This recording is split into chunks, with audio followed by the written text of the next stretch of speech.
రెండో ఎపిసోడ్. వద్దురమ్మా, వద్దు, నేను ఇప్పుడు ఎక్కడికి రాను కూడా. నువ్వు క్లాస్కి వెళ్ళు, మరి నువ్వు ఆనకు వస్తాను. కాసేపు నన్ను ఇలా ఒంటరిగా ఉండని. నా మనసు ఏం బాగాలేదు, ఏం చేయాలో తెలియడం లేదు. తనకై తానే చెప్తానంది, అంతే చాలు.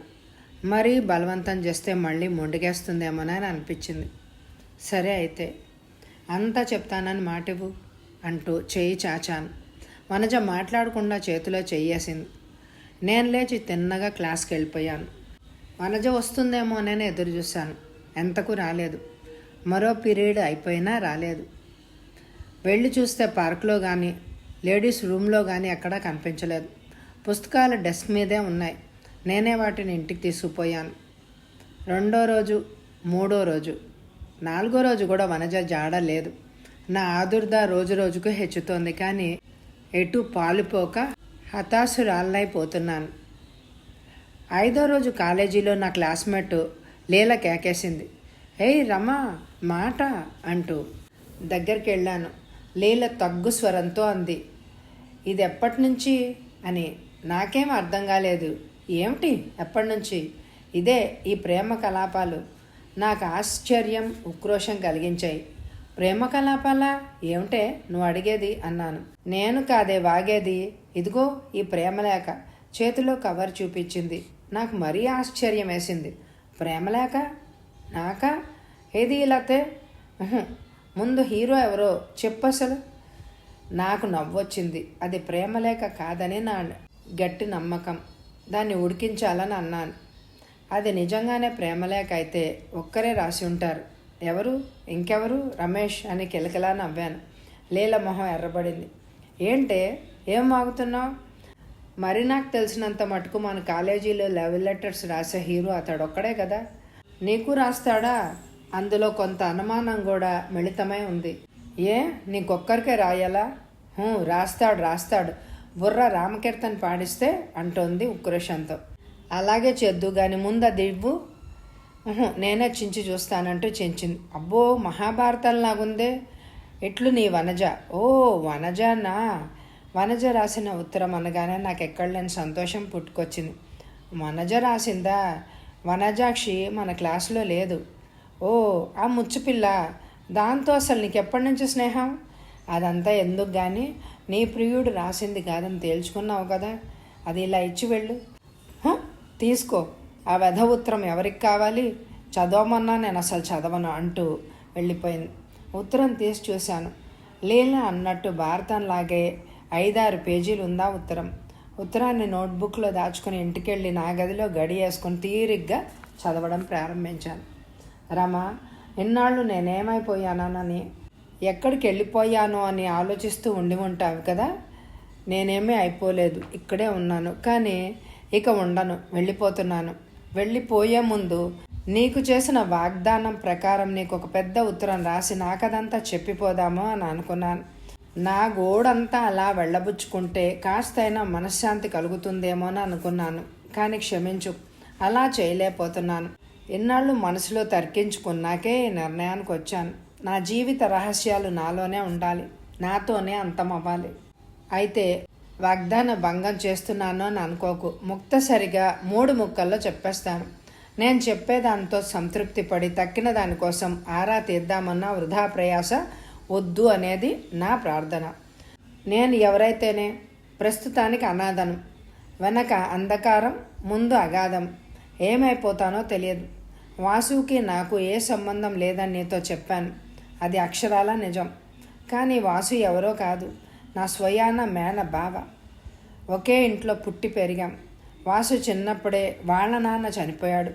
అత్తయ్య, వాసు మా ఇంట్లోనే ఉండేవాళ్ళు. నాకు తెలిసొచ్చినప్పటి నుంచి ఇంట్లో అందరి నోట వింటుండేదాన్ని వాసు నాకు భర్త అవుతాడని. నేను పూర్తిగా నమ్మాను. మరోలా అవుతుందని కల్లో కూడా అనుకోలేదు. కానీ నా దురదృష్టం కొద్దీ వాసుకి నేనంటే గిట్టేదే కాదు. పెద్దయ్యాక నన్ను పెళ్లి చేసుకోనని మొండికేసుకున్నాడు. మా అత్తయ్య ఎంత మొత్తుకున్నా వినలేదు. ఉక్రోషం కొద్దీ మా అమ్మ, నేను ఎంత ఏడ్చినా వినకుండా నన్ను మరొకడికి బలవంతాన అంటగట్టింది. అత్తవారింట్లో ఉండకుండా పారిపోయి వస్తూ ఉండేదాన్ని. నన్ను కొట్టేవారు, తిట్టేవారు. అయినా భీష్మించుకునేదాన్ని. నా జీవితం బుగ్గైపోయిందని మా అత్తయ్య అమితంగా బాధపడేది. చివరికి ఆమె కన్ను మూసింది. వాసు కూడా పట్నం వెళ్ళొచ్చేశాడు. వాసు లేకుండా నేను ఆ ఇంట్లో ఉండడం దుర్భరం అయిపోయింది. ఒకరోజు ఎవ్వరికీ చెప్పకుండా వాసును వెతుక్కుంటూ పట్నం చేరుకున్నాను. వాసు నన్ను తరిమి వేయడానికి ఎంత ప్రయత్నం చేసినా వినకుండా అతడి గదిలోనే తిష్టవేశాను. నన్ను లాక్కెళ్ళడానికి మా అత్తగారి తరఫు వారు నానా రభస చేశారు. వాసు నిర్లిప్తంగా ఉండేవాడు. నేనే మొండిగా ఎదిరిచ్చేదాన్ని. ఒకసారి నా మెళ్ళలోని మంగళసూత్రాన్ని తెంచి కట్టినవాడి మొహాన విసిరి కొట్టాను. ఆఖరికి విసిగేసి వాళ్ళు ఊరుకున్నారు. మా అమ్మ నాన్న వాళ్ళు నా మొహమే చూడనన్నారు. వాసు తప్ప నాకు మరో దిక్కు లేకుండా పోయింది. నాకు అదే చాలని సంతోషించాను.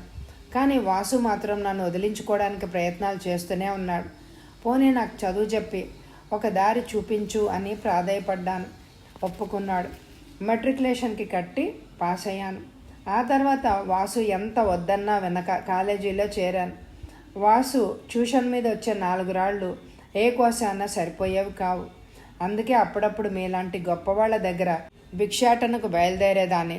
చదువులో పేరు ప్రతిష్టలు ఇట్టే కొట్టేస్తున్న వాసు పేరిట ఉదారంగానే లభించేవి విరాళాలు. అయితే ఒక్కొక్కసారి అవి స్తంభించిపోయేవి. వాసు మహా అభిమాని, చాలా ఆత్మాభిమానం ఎక్కువ. 4 రోజులు పస్తైనా ఉంటాడే కానీ ఒకటి ముందు దేహి అని చెయ్యి చాచాడు. నన్ను అడిగేవాడు కాడు. అతని అన్ని అవమానాలు నేనే గ్రహించి సర్దుబాటు చేసేదాన్ని. ఆ అవసరాల్లో ఒక దురలవాటు కూడా ఉంది. సిగరెట్ తాగడం. విపరీతంగా కాలుస్తాడు. ఎప్పుడు ఏదో చదువుతూనో రాస్తూనో ఆలోచిస్తూనో ఉంటాడు. అప్పుడు అతని చేతివేళ్లు సిగరెట్ కోసం అప్రయత్నంగా తడుముతూ ఉంటాయి. అది దొరకనప్పుడు అతని మొహంలో బాధ వర్ణనాతీతం. ఆ బాధ నేను మళ్ళీ చూడలేను. అందుకే అతని అందుబాటులో సిగరెట్లు అగ్గిపెట్టె ఉండేటట్టు చూసే బాధ్యత నా మీద వేసుకున్నాను.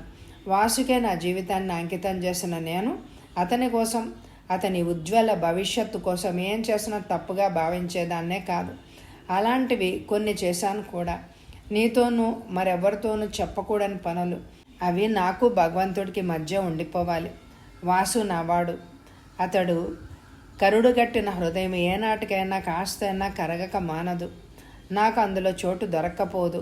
వాసు చివరికి నావాడే అవుతాడు అన్న ఆశా కిరణాలు వెలుగులోనే జీవిస్తూ వచ్చాను ఎన్నాళ్ళు. కానీ కొన్నాళ్ల క్రితమే అకస్మాత్తుగా గ్రహించగలిగాను వాసు హృదయానికి కూడా స్పందనా శక్తి ఉందని, ప్రేమానురాగాలకు తావు ఉందని. అయితే అతని హృదయ ఫలకం మీద నాకు బదులు మరొక ప్రతిమ చిత్రింపబడుతూ ఉందని. దాంతో నా ఆశలన్నీ పటాపంచలు అయ్యాయి. నా అంతానికి అదే నాందిగా తోచింది. అయినా అది నిజం కాదేమో, కేవలం నా అపోహేమో అన్న భ్రమలో గడిపాను ఎన్నాళ్ళు. కానీ మొన్న 4 రోజుల క్రితం అది తీరిపోయింది. ఇక సందేహం లేదు. నాకిక్కడ తావులేదు. నా జీవితంలోంచి శాశ్వతంగా తొలగిపోయే సమయం ఆసన్నమైంది. అందుకే ఈ నిర్ణయం. రమ, వాసు హృదయంలో గూడు కట్టుకున్నది ఎవరో నువ్వు ఊహించగలవా? మరెవరో కాదు, నువ్వే. అవును, నువ్వే. రమ, ఇది అక్షరాల నిజం. ఇది ఎలా సాధ్యమో అని అనిపిస్తుంది. మొన్నటిదాకా నువ్వు వాసును చూడని మాట నిజమే. కానీ వాసు మాత్రం నేను చాన్నాళ్ల బట్టి ఎరుగును. బహుశా నువ్వు కాలేజీలో చేరినప్పటి నుంచి ఎరుగును. వాసుకు మేధావులంటే తగని గౌరవం. అందులోనూ ఆడపిల్లలు స్టేట్కి అంతకు ఫస్ట్ రావడం చాలా అరుదు. బహుశా మొట్టమొదట గోకులే స్కాలర్ అమ్మాయి నువ్వే అనుకుంటా. వాసుకి నీ మీద గురి కుదరడానికి మొదటి కారణం అదే అయి ఉంటుంది. అయినా అతని జీవితంలో సహజమైన అభిమానం కొద్దీ నిన్నెప్పుడు కలుసుకోవడానికి ప్రయత్నించి ఉండడు. అందులోనూ ఆడపిల్లలకు దూరంగా ఉండే గుణం. అప్పుడప్పుడు కొందరు ఆడపిల్లలు వచ్చి పలకరించిన ముభావంగా ముక్తసరిగా జవాబిచ్చి వదిలించుకునేవాడు. నువ్వైతే అసలు ఎప్పుడూ రాలేదు, మాట్లాడలేదు. నీ మీద గౌరవం, ప్రేమ పెరగడానికి ఇదే రెండో కారణం కావచ్చు. ఏది ఏమైనా నువ్వే వాసు హృదయ రాణివి, సందేహం ఏం లేదు. నాతో ఎప్పుడూ చదువు గురించి తప్ప మరో విషయం మాట్లాడని వాసు కొన్నాళ్ల క్రితం అకస్మాత్తుగా నీ గురించి మొదట చూచాయిగాను, తర్వాత తరచి అడగడం మొదలుపెట్టేసరికి నాకు ఆశ్చర్యము, అనుమానము కలిగింది. వాసు నా చెయ్యి జారిపోతున్నాడేమోననే భయం కూడా బయలుదేరింది. అలా జారిపోకుండా దక్కించుకుందామనే ఉద్దేశంతోనూ తన కోసం నేనెంత త్యాగం చేస్తున్నానో చెప్పుకొని అతని కృతజ్ఞత సానుభూతి సంపాదించాలని ఆశ కొద్దీ నీ ఉంగరం సంగతి కూడా చెప్పేశాను. కానీ దాని ఫలితం పూర్తిగా భిన్నంగా పరిణమించింది. నా మీద వాసుకి జగుప్స మరీ పెరిగిపోయింది. బాగా చివాట్లు పెట్టాడు. వెంటనే రెండో రోజే నీ దగ్గరకు వచ్చాడు. ఆ తర్వాత ఇంకా చివాట్లు వేశాడు. నేను గనక వెళ్ళకపోతే తానే వెళ్ళిపోతానని బెదిరించాడు కూడాను. ఇక నాకిక్కడ నిలవ నీడలేదు, వెళ్ళిపోతున్నాను. వాసు అన్నాడని కాదు, చివాట్లు వేశాడనే కాదు, అతని హృదయంలో నేను ఎప్పటికీ స్థానాన్ని సంపాదించుకోలేను అని నిర్ధారణ అయిపోయింది. అందుకనే తొలగిపోతున్నాను. రమా, నువ్వంటే నాకేం ఈర్ష్య కోపం కూడా లేదు. ఒక విధంగా నాకు సంతోషంగాను సంతృప్తిగాను ఉంది. నా తాపత్రయం అంతా ఒకటే, వాసు గురించి. అతను చల్లగా బ్రతకాలని, పైకి పోవాలని నా ఆకాంక్ష. దానికి దోహదపడే భాగ్యం నాకు దక్కలేదు. వాసును నీ చేతుల్లో పెడుతున్నాను. నీ మీద నాకు పూర్తి నమ్మకం ఉంది. అందుకే తృప్తిగా వెళ్ళిపోతున్నాను. క్షమించురమ్మా, వాసు నిన్నే ప్రేమిస్తున్నాడు అని తెలియగానే నువ్వు అతన్ని ప్రేమించి తీరుతావు అన్న ధీమాతో రాస్తున్నాను కదూ. అవును రమా, నా నమ్మకం కూడా అదే. వాసుని ఎవరో ప్రేమించకుండా ఉండలేరు. అయినా నువ్వు వ్యక్తిత్వం గల మనిషివి. ఒకరిని ప్రేమించమని ఆజ్ఞాపించే అధికారం మరెవ్వరికీ లేదు. కానీ రమ, ఒక్క మాట, వాసుని నేను బాగా ఎరుగుదును. శతమొండి అతని మనసు దేనిపైనన్నా లగ్నమైతే దాన్ని సాధించేదాకా వదలడు. సాధించలేకపోతే ఆ ప్రయత్నంలో హతమైపోతాడే కానీ మరో దిక్కుకి దృష్టి మరల్చాడు. ఈ ఒక్క విషయం దృష్టిలో పెట్టుకొని ఒక నిర్ణయానికి రా. వాసు ఎక్కడున్నాడో ఇంతవరకు చెప్పనే లేదు కదూ. హ్యాబిట్స్లో చిరాగాలి లేనని ఉంది, తెలుసు కదా. అందులోకి వెళ్ళి కుడివైపుకు తిరిగితే ఒక పెద్ద ఆకుపచ్చ బంగళా కనిపిస్తుంది. దానికి ఒక అవుట్ హౌస్ ఉంది. గుమ్మం వీధిలోకే ఉంటుంది. అందులో ఉంటాడు వాసు. నేను ఉండను. నువ్వు నిశ్చింతగా నిర్భయంగా వెళ్ళు.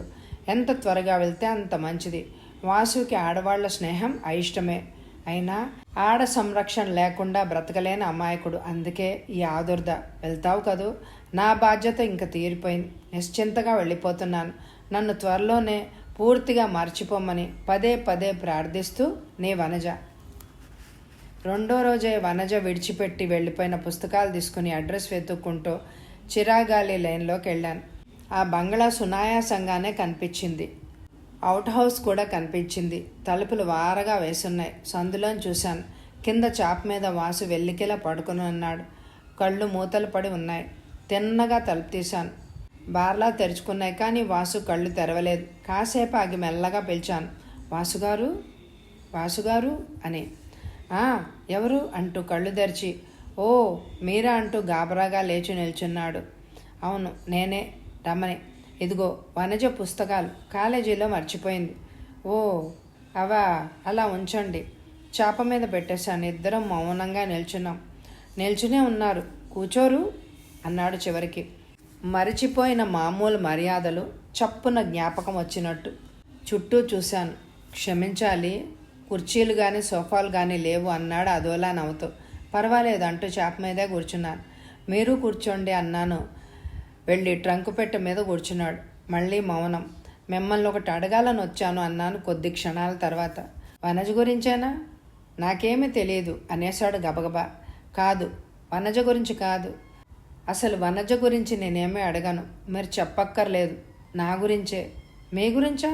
అవును, నా గురించే. నాకు ట్యూషన్ చెప్తారా? మీకా? వేళాకోళం కాదు కదా. ఎందుకు అనుకుంటున్నారు అట్లా? మీరు గోఖలే స్కాలర్ కదా. అయితే మాత్రం మీ దగ్గర నేర్చుకునేది ఏం లేదంటారా? ఇలాంటి స్కాలర్షిప్లు మీకు మంచినీళ్ల ప్రాయం అన్న మాట మర్చిపోతున్నారు. నా సంగతి కాదు, మీ సంగతి చెప్పండి. నిజంగా మీకు ట్యూషన్ అవసరమా, లేక ఇదొక మిషా దేనికి? ఈ పేదవాడికి సహాయం చేద్దామని. ఓహో, మీ ఊహలు వింతగా ఉన్నాయా? పోనీ ఉచితంగా చెప్పండి. మారు మాట్లాడలేదు వాసు. ఏంటి, అది ఇష్టం లేదా?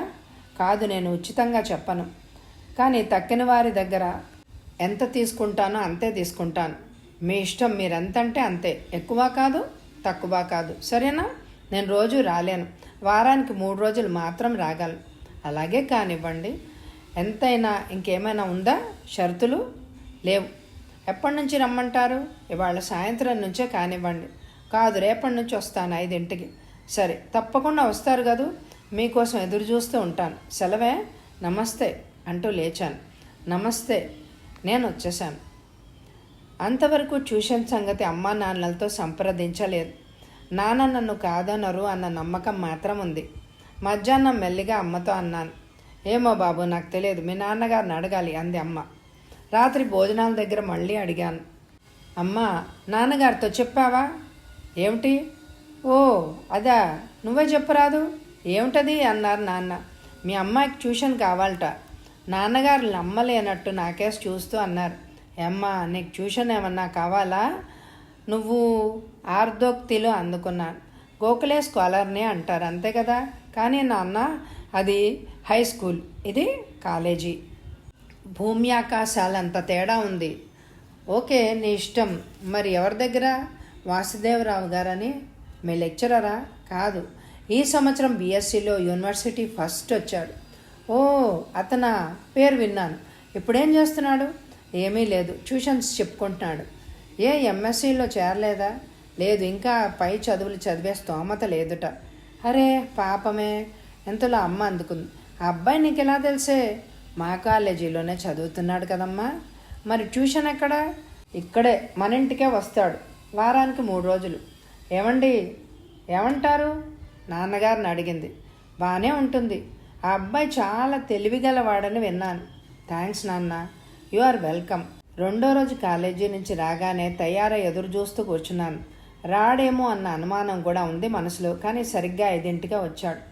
డ్రాయింగ్ రూమ్లో కూర్చున్నాం. కాసేపు ఆగి, ఇంకా ఆలస్యం దేనికి? తిండి పుస్తకాలు అన్నాడు.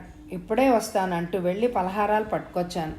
అరే, పుస్తకాలు తెమ్మంటుంటే ఇవేంటి? పుస్తకాలు ఇవిగో ఇక్కడే ఉన్నాయి, ముందు ఇవి కానివ్వండి. నేను తీసుకోను, నాకు అలవాట్లేదు. చూడండి మాస్టారు, మీకు కొత్తగా అలవాటు చేయించే ఉద్దేశం మాకు లేదు. కానీ ఇది మొదటి రోజు కదా, అందుకని మా అమ్మ. ఎంతలోనే అమ్మ రానే వచ్చింది. అవును బాబు, నేనే. వాసు దిగ్గున లేచి నమస్కారం అండి అన్నాడు. నమస్కారం. కూర్చో బాబు, కూర్చో. అమ్మ కూర్చున్నాకే కూర్చున్నాడు వాసు. వాసుదేవరావు గారు అంటే నువ్వే అన్నమాట. మా అమ్మాయి నీ గురించి చాలా చెప్పింది. మా వారు కూడా విన్నారట. పలహారం తీసుకో బాబు, సిగ్గుపడకు. మరి బాబు, నువ్వు బీఎస్సీలో ఫస్ట్ వచ్చావట కదా, చదువెందుకు మానేశావు? కుదరలేదండి. ఏం మీ అమ్మ నాన్న? ఎవరు లేరండి, ఒంటరి వాడిని. అయ్యో పాపం. మరి ఇన్నాళ్ళు ఏవో ట్యూషన్స్ మీద, స్కాలర్షిప్ల మీద. ముందు కూడా ఇలాగే జరగవచ్చు కదా. కావాలంటే మా వారు కూడా మరికొన్ని ట్యూషన్స్. వద్దులేండి, నాకు అసలు ఇంకా చదవాలని, ఉద్యోగం చేయాలని లేదు.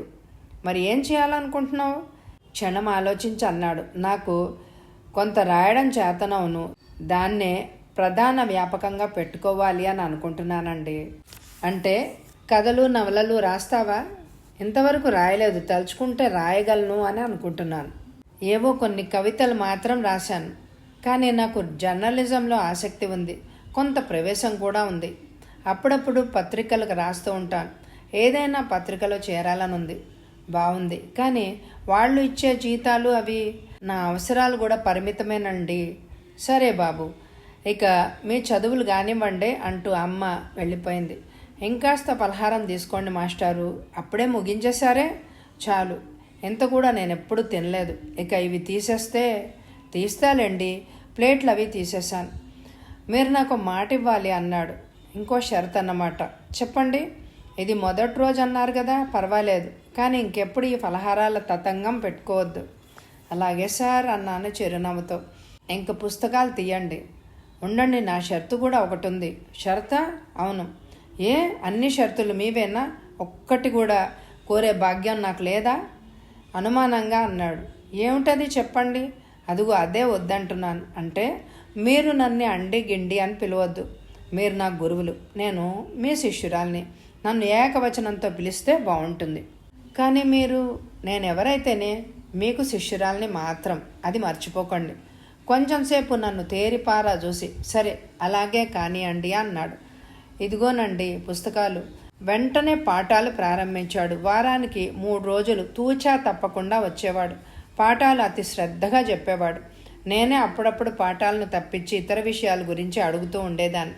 ఏ విషయం అడిగినా తెలియదు అని అనకుండా చిన్న పిల్లలకు సైతం అర్థమయ్యే ధోరణిలో ఎంతో ఓర్పుగా చెప్పేవాడు. ఒకసారి అంతా చెప్పి, ఇవన్నీ నన్నెందుకు అడుగుతున్నావో, నేనెందుకు చెప్తున్నానో నాకు అర్థం కాకుండా ఉంది. వీటికి నీ పాఠాలకు అసలు సంబంధం లేదే అన్నాడు. జీవితంలో వీటికున్నంత విలువ చచ్చు పాఠ్య గ్రంథాలకి ఉంది అంటారా మాస్టారు? దేని విలువ దాందే. అయినా పాఠాలు పూర్తి కావాలిగా. అవే అవుతాయిలేండి, మీరు అండగా ఉండగా నాకేంటి భయం అన్నాను అతని కళ్ళల్లోకి చిలిపిగా చూస్తూ. వాసు తికమక పడ్డాడు. వెంటనే కళ్ళు దించేసుకుని పాఠ్య పుస్తకం తీశాను. వాసు ట్యూషన్ చెప్పే 3 రోజుల్లో ఆదివారం లేదు. ఆదివారం తమ్ముడు ఉంటాడు ఇంట్లో. వాడితో పరిచయం చేయించాలి అనే మిషతో ఒక ఆదివారం రమ్మని బ్రతిమలాడాను. వచ్చాడు. ఆ రోజు పాఠాలు లేవు. ముగ్గురం కబుర్లు చెప్పుకుంటూ కూర్చున్నాం చాలాసేపు. ఆ తర్వాత ప్రతి ఆదివారం రావడం అలవాటుగా మారింది. మాకు తెలియని విషయాలు వాసు చెప్తుంటే వింటూ కూర్చునేవాళ్ళం, నేను, రాంబాబు. వాటిలో అప్పుడప్పుడు Marx, Engels, Lenin, capitalism, socialism, communism ఇలాంటివి ఎన్నో దొర్లుతూ ఉండేది. ఇలాంటి ఉపన్యాసాలు నాకు విసుగ్గా ఉండేవి. కానీ వాసు కళ్ళలో ప్రజ్వలించే కాంతికి మంత్రముగ్ధురాలనై రెప్పవేయకుండా చూస్తూ కూర్చునేదాన్ని. నేను ఒక్క ప్రశ్న వేయకపోతే నిరాశ కలిగిందేమో ఒక్కొక్కసారి అడిగేవాడు. ఏం రమా, నీకు నేను చెప్పేది పూర్తిగా అర్థమైందని అనుకోవాలా, లేక బొత్తిగా అర్థం కాకుండా పోతుందని అనుకోవాలా? కేవలం నేను చిరునవ్వుతో సమాధానం ఇచ్చాను. అతను రెట్టించలేదు. ఇంటర్మీడియట్ పరీక్షలు అయిపోయాక కూడా ప్రతి ఆదివారం వాసు వచ్చేవాడు. అప్పుడప్పుడు మా బలవంతాన ఫలహారాలు కూడా చేసేవాడు. కానీ సినిమాకు రాను అనేవాడు. ఓ ఆదివారం నేను మరీ బలవంతం చేస్తే ఏ కళ్ళనున్నాడో సినిమాకి రావడానికి ఒప్పుకున్నాడు. నా సంతోషానికి ఇంకా హద్దు లేదు. మా కారులోనే వెళ్ళాం. నేను డ్రైవ్ చేశాను. బలవంతాన వాసుని నా పక్కన కూర్చోబెట్టుకున్నాను. తమ్ముడు వెనక సీట్లో కూర్చున్నాడు. సినిమా హాల్లో కూడా నేను ఇద్దరి మధ్య కూర్చున్నాను. నన్ను అంటున్నట్టు కూర్చున్నాడు. ఏమరపాటు నా చెయ్యి తగిలినా వెంటనే లాగేసుకునేవాడు. నాలో నేనే నవ్వుకునేదాన్ని. ఇంటర్వెల్లో గబగబా బయటకెళ్ళాడు. ఇప్పుడే వస్తా అంటూ. నాకు అనుమానం వేసింది, ఇంటికి చెక్కేస్తాడేమోనని. కాసేపట్లో సిగరెట్ కాలుస్తూ కనిపించాడు. నేను చూస్తే నేను మళ్ళీ వెనక్కొచ్చి కూర్చున్నాను. నా దగ్గర ఉన్నంతసేపు సిగరెట్ తాగలేక ఎంత బాధపడుతున్నాడో నాకు అప్పుడు అర్థమైంది. జాలి కూడా వేసింది. వెంటనే అతని కంటపడకుండా నేను హాల్లోకి వచ్చేసాను. వచ్చే ఎపిసోడ్లో మరి వీళ్ళ కథ సుఖాంతం అవుతుందా? వాళ్ళ ప్రేమని వాళ్ళ తల్లిదండ్రులు అంగీకరిస్తారా? ఇవన్నీ తెలియాలంటే మరి 2వ ఎపిసోడ్లో విందామా? ఈ ఎపిసోడ్ని వెంటనే చూడండి. చూడగానే లైక్ చేయండి. Thank you very much my dear friends.